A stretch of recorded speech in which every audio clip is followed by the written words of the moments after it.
खौफनाक हनीमून का काला सच। उस रात राजा रघुवंशी को मौत के घाट उतारने के बाद जब सोनम के आगे पीछे कोई नहीं था, सिर्फ वही 4 दरिंदे थे जिन्होंने राजा रघुवंशी की हत्या की थी।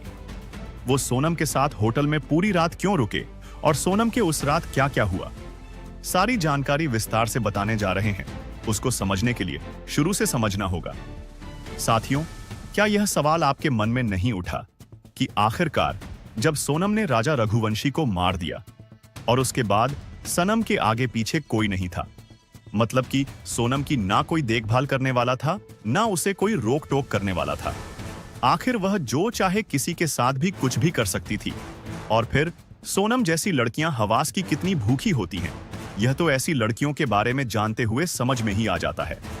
साथियों, आपको बता दें कि राजा रघुवंशी को करने के बाद सोनम चुपचाप ऐसी जगह गई जहां वह और उसके साथी यानी वही कर दरिंदे जिन्होंने सनम के साथ मिलकर राजा रघुवंशी की हत्या की थी, उन सब ने ऐसा कांड किया जिसको सुनने के बाद आपके पैरों तले जमीन खिसक जाएगी। चलिए वीडियो शुरू करते हैं। साथियों, क्या आपने कभी सोचा है कि उस रात होटल के कमरे में सोनम और उसके 4 हवसी दरिंदों ने उसके साथ क्या क्या नहीं किया होगा? साथियों, हनीमून मरबाडर साथियों, आप सभी ने तो यह सोचा ही होगा कि आखिर वह सोनम जिसने राजा से शादी की लेकिन फिर भी उसे अचानक ऐसे कैसे मार डाला, अपने ही सुहाग को कैसे उजाड़ा, आखिर क्या मजबूरी हुई? क्या उसे रात सोनम को राजा रघुवंशी ने किसी के साथ सोए हुए देख लिया था, या फिर आखिर ऐसा क्या हुआ था जिसकी वजह से सोनम रघुवंशी ने राजा रघुवंशी की हत्या कर डाली ताकि वह कुछ भी किसी को बता ना सके, जिससे उसके सारे राज और गंदे कारनामे राजा रघुवंशी के घर वाले ना जान पाए? तो साथियों, कुछ तो बहुत बड़ी बात रही होगी जिसके कारण राजा रघुवंशी को मजबूरन सोनम रघुवंशी ने मार डाला। मतलब यदि उसको नहीं मारती तो शायद वह कुछ ऐसा जान गया था जो उसके लिए ठीक नहीं था, और इसी कारण भोले भाले राजा को सोनम ने अपने आशिक के साथ मिलकर मौत के घाट उतारा। हनीमून मर्डर केस के बारे में अब तक आपने जो भी सुना है वह आधी अधूरी कहानी थी, लेकिन आज मैं पूरे फैक्ट्स, सबूत, सोनम के बयान और पुलिस के अनुसार आपको इस केस का वह एक एक सच बताने वाला हूं, और ऐसे ऐसे सच बताने वाला हूं जिनके बारे में आप सभी लोगों ने सोचा भी नहीं होगा, क्योंकि सोनम ने मीडिया और लोगों से अब तक छिपा रखा था। लेकिन वह सब कुछ अब सोनम ने सीबीआई के सामने खुलासा कर दिया है, क्योंकि आपत्तिजनक वीडियो के वायरल होते ही उसकी चुप्पी अब टूट चुकी है, क्योंकि अब सारे राज खुद वीडियो ने खोल दिए हैं। आगे हम आपको सब कुछ दिखाएंगे और अच्छे से समझाएंगे, तो इस वीडियो को देखने के बाद आप इस केस से जुड़ी हर उस सच्चाई को जान पाएंगे जो अब तक आपको नहीं पता थी। सोनम की वह गंदी गंदी वीडियो जिन्हें देख सबके पैरों तले जमीन खिसक जाएगी। साथियों, उस रात होटल के बंद कमरे में ऐसा क्या हुआ था जिसने एक मासूम जिंदगी को हमेशा के लिए खत्म कर दिया? क्या था वह खौफनाक राज? वह पल जब राजा ने अपनी आंखों से वह देखा जिसने सोनम को शैतान बना दिया। वह सोनम जिस पर पूरा देश आंखें मूंद कर भरोसा कर रहा था, जिसने अपने ही पति को मौत के घाट उतार दिया। अब तक आपने जो भी सुना है वह सिर्फ एक आधी अधूरी घड़ी हुई कहानी थी, एक ऐसी कहानी जिसमें सच को इस कदर दफनाया गया था कि उसकी लाश भी न मिल पाए। लेकिन आज उस रात का, उस साजिश का वह एक एक सच बताने वाले हैं जिसे आप लोगों से अब तक छिपाया गया है। आज हम खोलेंगे हत्या के बाद सोनम बुर्का पहनकर 8 दिन तक इधर उधर छिपती रही। कभी ट्रेन, कभी बस, कभी टैक्सी से वह बिहार से लेकर इंदौर तक भागती रही। नकली नाम, फर्जी पहचान पर किस्मत ने साथ नहीं दिया। गिरफ्तारी के बाद शुरुआती पूछताछ में सोनम ने सच छुपाने की हर मुमकिन कोशिश की। बार बार बयान बदले, झूठी कहानियां घड़ी और पुलिस को गुमराह करने की कोशिश की, लेकिन सख्त सवालों और सबूतों की मार के आगे उसका झूठ ज्यादा देर टिक नहीं सका। धीरे धीरे परतें खुलने लगीं और सच खुद ब खुद बाहर आने लगा। सोनम रघुवंशी ने जो कहानी पुलिस के सामने बयां की वह किसी थ्रिलर फिल्म से कम नहीं थी। शुरू में डरी और कमजोर दिखने वाली सोनम की चुप्पी तब टूटी जब मेघालय पुलिस ने उसे रिमांड में लेकर पूछताछ की। जांच अधिकारियों के अनुसार सोनम ने जिस सच्चाई को कबूला, उसने इस केस की हर परत को खोलकर रख दिया। गिरफ्तारी के बाद जब सोनम को गाजीपुर से इंदौर लाया गया तो रास्ते में ही उसने पुलिस को कई ऐसी बातें बताईं जो इस केस के लिए बेहद जरूरी थीं। सोनम ने बताया कि जब उसने राजा से शादी की तभी तय कर लिया था कि इस शादी को ज्यादा दिन तक नहीं चलाना है और एक सही वक्त पर राजा को खत्म कर देना है ताकि वह अपने प्रेमी राज कुशवाहा के साथ शादी कर सके। उसने पुलिस को दिए बयान में बताया कि उसके प्रेमी ने ही उसे समझाया था। उसने यह भी बताया कि उसके पिता की तबीयत खराब थी, इसीलिए वह अपने प्रेमी से शादी नहीं कर पाई थी और राजा को एक समझौते की तरह स्वीकार कर लिया था, लेकिन दिल से कभी उस रिश्ते को अपनाया नहीं। शादी के बाद भी वह लगातार अपने प्रेमी राज कुशवाहा के संपर्क में थी। सोनम और राज के बीच शारीरिक और मानसिक रूप से गहरा रिश्ता था और दोनों चाहते थे कि राजा की जिंदगी से स्थायी रूप से छुटकारा मिल जाए। पुलिस को दिए बयान में सोनम ने कहा कि उन्होंने मिलकर हत्या की पूरी योजना तैयार की थी। इसके तहत राज कुशवाहा ने अपने 3 दोस्तों विशाल सिंह चौहान, आकाश राजपूत और आनंद सिंह कुर्मी को साथ जोड़ा। योजना के मुताबिक सोनम और राजा को मेघालय ट्रिप पर भेजा गया ताकि घटना दुर्घटना जैसी लगे और शक न हो। 23 मई को जब वे वेई सावड़ोंग फॉल्स के पास ट्रैकिंग के लिए निकले तो सोनम ने राजा को एक ऐसे रास्ते पर ले जाने में मदद की जहां पहले से छिपे तीनों हमलावर मौजूद थे। राजा पर अचानक धारदार हथियार से हमला किया गया और उसे खाई में धकेल दिया गया।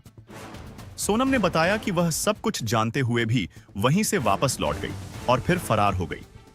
पूछताछ में सोनम ने साफ कहा कि इस पूरी हत्या के पीछे उसकी मंशा राजा से छुटकारा पाकर राज कुशवाहा के साथ जिंदगी शुरू करने की थी। उसने इस साजिश के लिए आर्थिक मदद भी की, कॉल्स और मीटिंग्स के जरिए हथियारों को निर्देश दिए। यही नहीं, बाद में जब मीडिया और पुलिस का दबाव बढ़ा तब उसने खुद को बचाने के लिए गाजीपुर जाकर छिपने की कोशिश की, लेकिन डर और मानसिक दबाव में खुद ही उसने आत्मसमर्पण कर दिया। सोनम ने यह भी कबूल किया कि हनीमून पर जाने का प्लान उसी का था, घूमने के लिए नहीं बल्कि राजा को मरवाने के लिए। अब पुलिस की जांच में सामने आया है कि सोनम और राज कुशवाहा पिछले 5 महीने से रिलेशनशिप में थे। सोनम के पिता हार्ट के मरीज थे और घर वाले चाहते थे कि शादी समाज के हिसाब से हो, इसलिए सोनम ने अपने प्रेमी राज को छोड़कर राजा से शादी कर ली। लेकिन मन में पहले ही प्लान था कि शादी के बाद राजा को रास्ते से हटा दिया जाए। यह सब करने के बाद सोनम ने आरोपियों को राजा के पर्स से निकाले हुए 15,000 रुपए दिए और कहा कि पूरा पैसा बाद में मिलेगा। राजा को खाई में फेंकने से पहले ही सोनम ने बड़ी ही चालाकी से उसके गले से सोने की चेन, हाथ में पहना डायमंड का ब्रेसलेट और 2 सोने की अंगूठी भी निकाल ली थी, जिसकी कीमत राजा के घरवालों ने लगभग 10 लाख बताई थी। फिर आरोपी वहां से उसकी बुक की गई स्कूटी लेकर 25 किलोमीटर दूर छोड़ आए। सोनम ने उन लोगों के सामने ही अपना फोन तोड़ दिया और नदी में फेंक दिया ताकि कोई लोकेशन ट्रैक न कर सके। राजा की हत्या के बाद सोनम शिलांग से गुवाहाटी पहुंची और वहां से ट्रेन द्वारा इंदौर, मध्य प्रदेश लौट गई थी। इंदौर पहुंचकर सोनम ने राज कुशवाहा के साथ एक फ्लैट में कुछ दिन बिताए। पुलिस जांच में यह भी सामने आया कि राज ने खुद उसे एक कैब भेजी थी।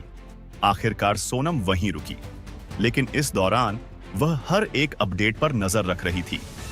जब पुलिस ने राज कुशवाहा और बाकी आरोपियों को गिरफ्तार किया तो सोनम घबरा गई और अकेली गाजीपुर पहुंची। जांच में सामने आया कि सोनम ने हत्या के कुछ दिन पहले ही नए मोबाइल में एक नई सिम डलवाई थी ताकि पुलिस को ट्रैकिंग में दिक्कत हो।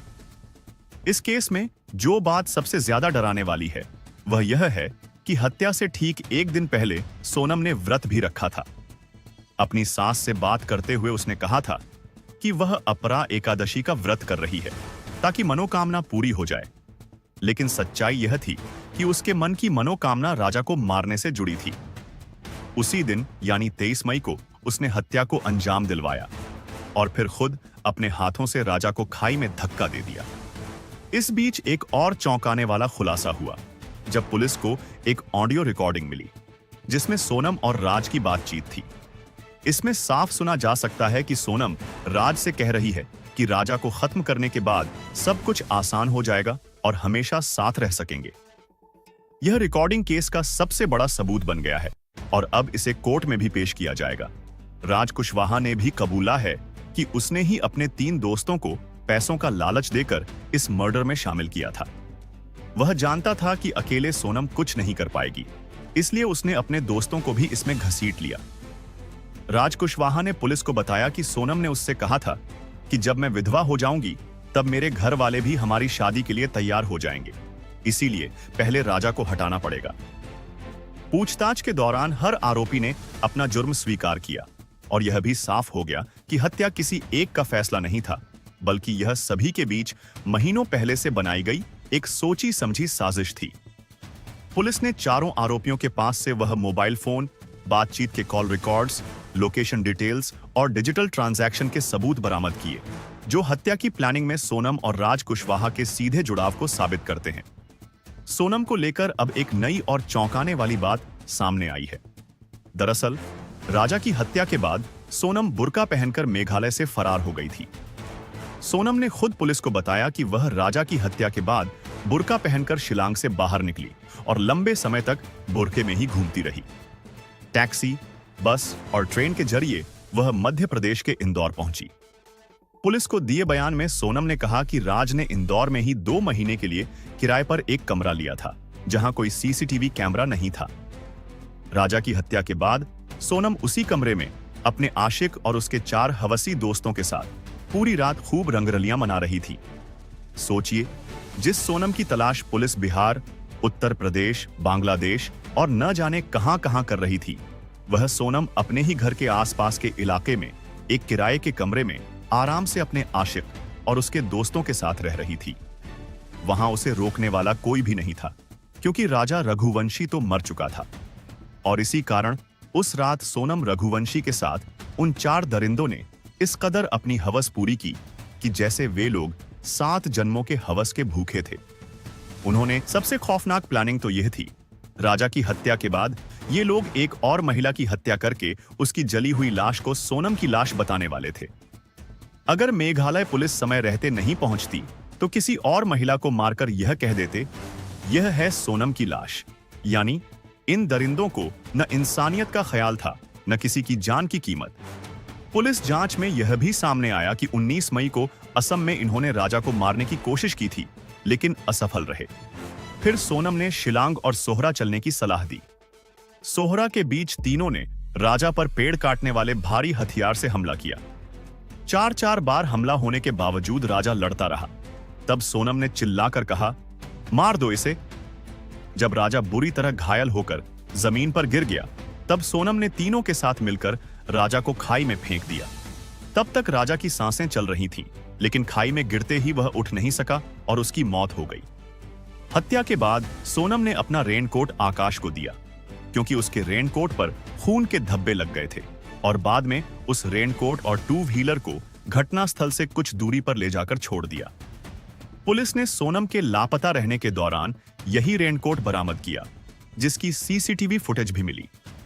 अब भी पुलिस सोनम से पूछताछ कर रही है। उसके 3 मोबाइल फोन अब तक नहीं मिले हैं। अगर यह मिल जाते हैं तो केस में और भी खौफनाक राज सामने आएंगे।